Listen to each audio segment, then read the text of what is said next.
everyone. Welcome to What's Happening This Week in Real Estate. I got Conrad Zerini here with REMAX Escarpment and REMAX Niagara, and Brian Hogman with Mission 35 Mortgages, and myself, Rob Golfi, here. What we're going to talk about is my prediction in 2030, what the average sale price is going to be. This is bold, Rob. This is really bold. No, you know what? I'm telling you. I'm telling you. I got the form right here from the real estate board. And you know this. You know this. So in 1960, the average sale price was about $12,942,000. That's combination of Hamilton, Burlington combined. Yeah. In 1970, $24,363. So there was an 88% increase from 1960 to 1970, which is pretty good. Pretty good. Yeah. Now, that's more of about not a fast market like we're in today. Yeah, now, let's put in context. So East End, the East End of Hamilton. Let's go East End. Yeah. You know, the Marsala and all that kind of stuff, those little side splits and raised bungalows. They were around 24,000, just to give you context. So there you go. So 1970 to 1980, the market went up 143%. And we're talking in 1980, interest rates were 18, 19%. Yep. So it went up 143% from that one decade. I'm talking in increments of 10 years. What I'm trying to show everybody is that house prices double every 10 years. So from 1980 to 1990, it went up 182%. Way too high, way too much. Similar to what we just went through. Yes. 182. Yeah. So in 1980, the average sale price was $59,000. In 1990, was $167,700. Now, the whole decade of the 90s, and that was a whole decade, slower times, not, internet was just starting, people were starting to get cell phones and stuff like that. It basically flatlined the whole decade.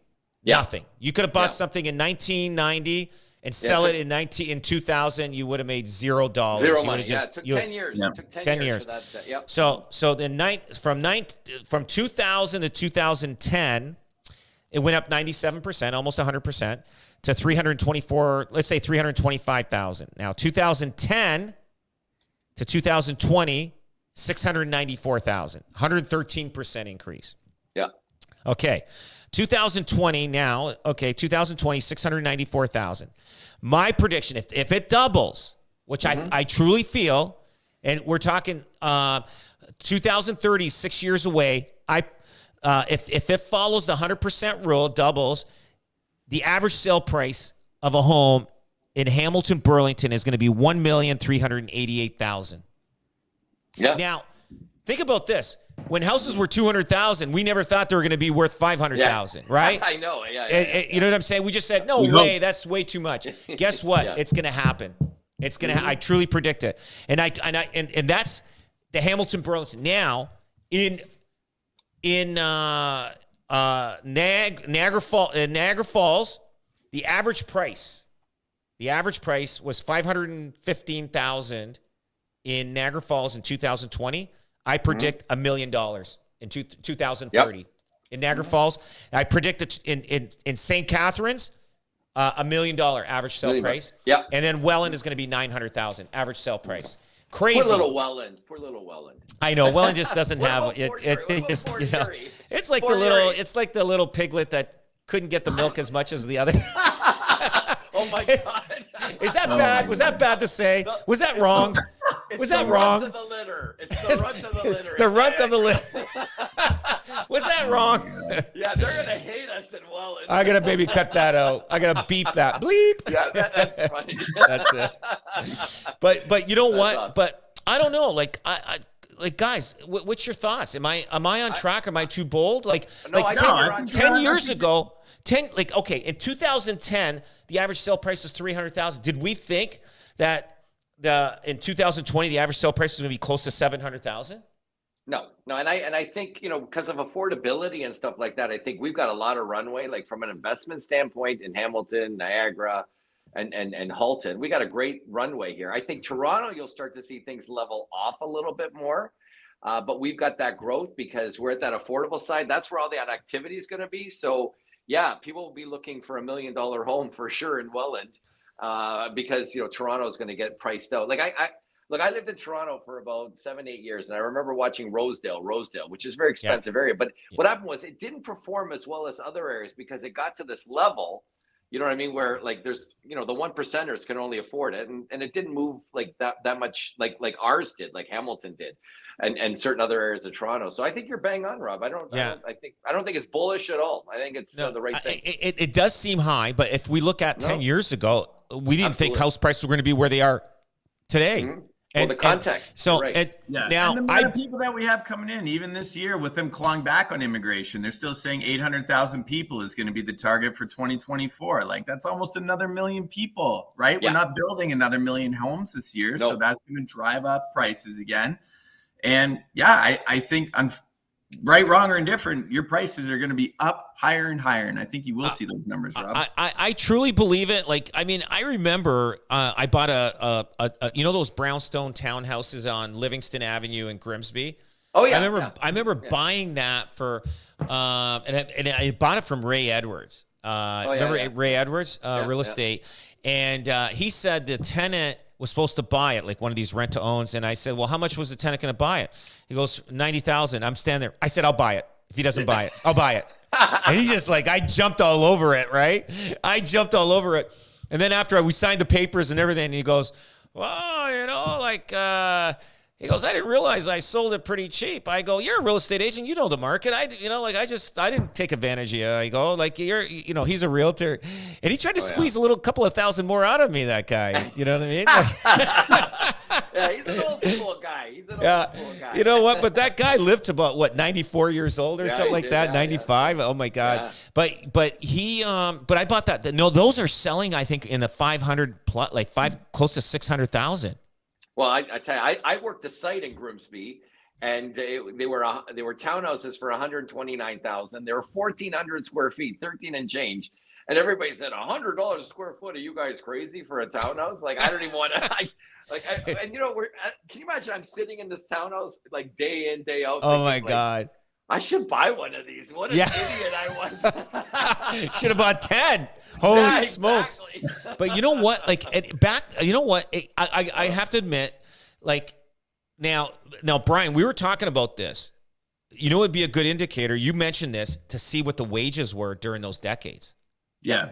To see, because we're way more at the percentage of income right now. Like we're somewhere around 7-8 times income for affordability right now, whereas back in the day we were like 3-4 times income. Yeah. Right. So that is one of the big differences right now that we see. Yeah. And that's where other markets are going to feel it. You know what I mean? Yeah. They're not going to see that growth.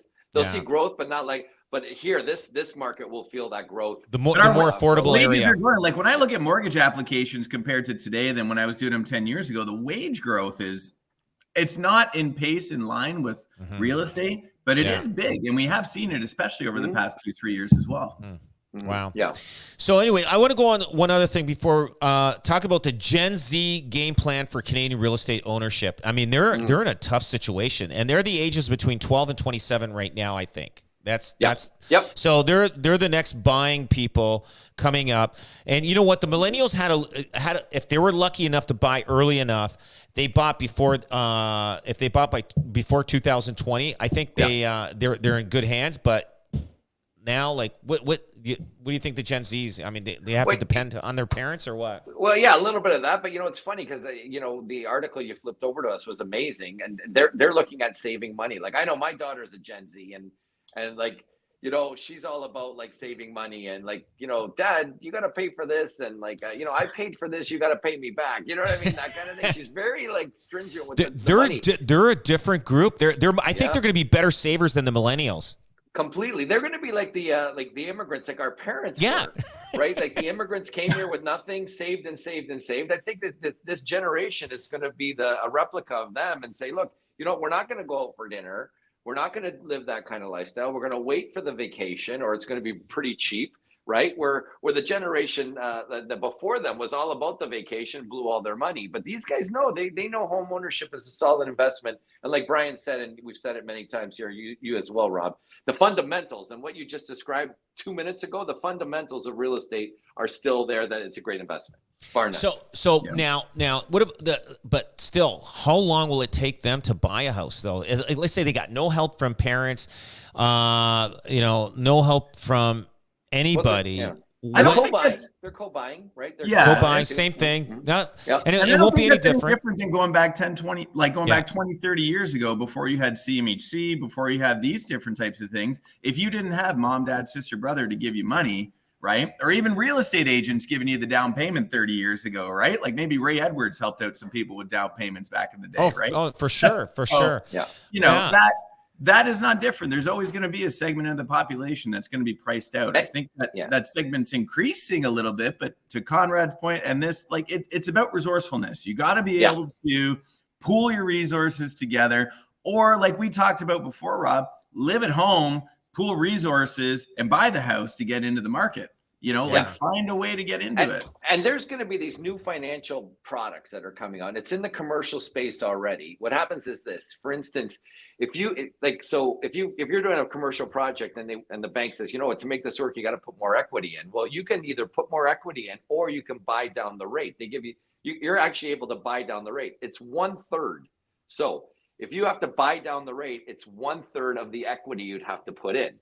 So that's gonna be a game changer when they start to bring that to residential mortgages. So instead of putting in $50,000 of equity, you can actually put in $12,000, $15,000 to buy the rate down over that 5-year period to make it more affordable. So you're going to see a lot of these products coming in that'll help these people with get the interest rate that they want, that they'll be able to carry. And it's like I said, it's 1/3. It's 1/3 for every $3 of equity. It's $1 to pay down the rate to get that same payment level where it's affordable. So there's going to be products.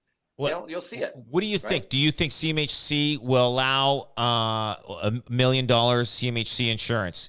When? I don't think that's going to happen anytime soon. But within maybe 10 years? You think 10 years? Think within 2030, you're going to see it because and that's going to create another surge. Right now, because we're fighting what we're fighting with inflation, I don't see it. But when you see the average home over $1 million and you have to put down 20%, I think CMHC is going to be forced to put in something in the next 4 or 5 years to say, okay, 1.2, you can put down 10% now. Right. They have to because the way inflation's going up with the housing and everything else like that, they're going to have to adjust it. Otherwise, nobody's going to be able to get a house. Think about this. In my prediction, it's going to be over $1 million by 2030. Okay, so Well, and I think to your point, you're going to see some bumps with rate drops, ebbs and flows. But I think you'll see probably on the prediction crystal ball, you'll see the biggest increase if that CMHC mortgage rule changes. If that's in 2028, 2027, 2029, all of a sudden you'll have a whole bunch of people, I've got enough for a down payment now, I'm going to buy, and it's going to push the prices up when that mortgage rule changes. Yeah. But it's not anytime soon. It's not going to be like defaults next at year. 850. Defaults at 850 are trending upwards. So mortgage defaults at 850 and above are trending upwards. They just CMHC just published their the mortgage report. It is we're seeing it trending up. Everyone else is the default rates are much less at the 550 and below.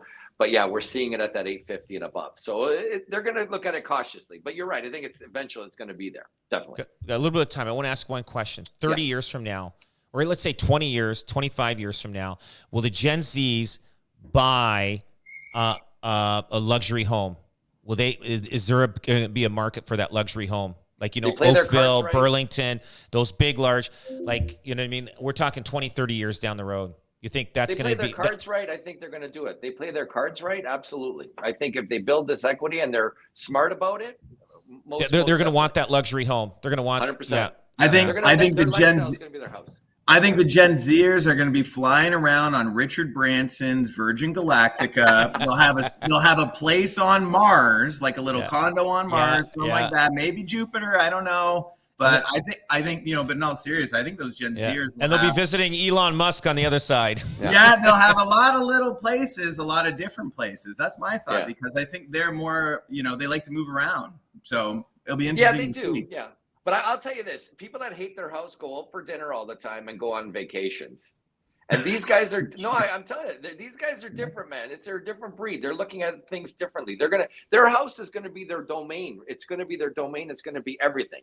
It's going to be their great kitchen. It's going to be the golf simulator. It's going to be all that cool stuff, right? So they'll be the big cocooners, man, and they'll know that they'll know it's a safe investment to invest in their home. I believe that, bar none. Gotcha. Yeah. Anyway, we're out of time. Everybody that's listening, if you like, share, and subscribe, I'm telling you, you want to hear more about this, tune in. Thanks for listening.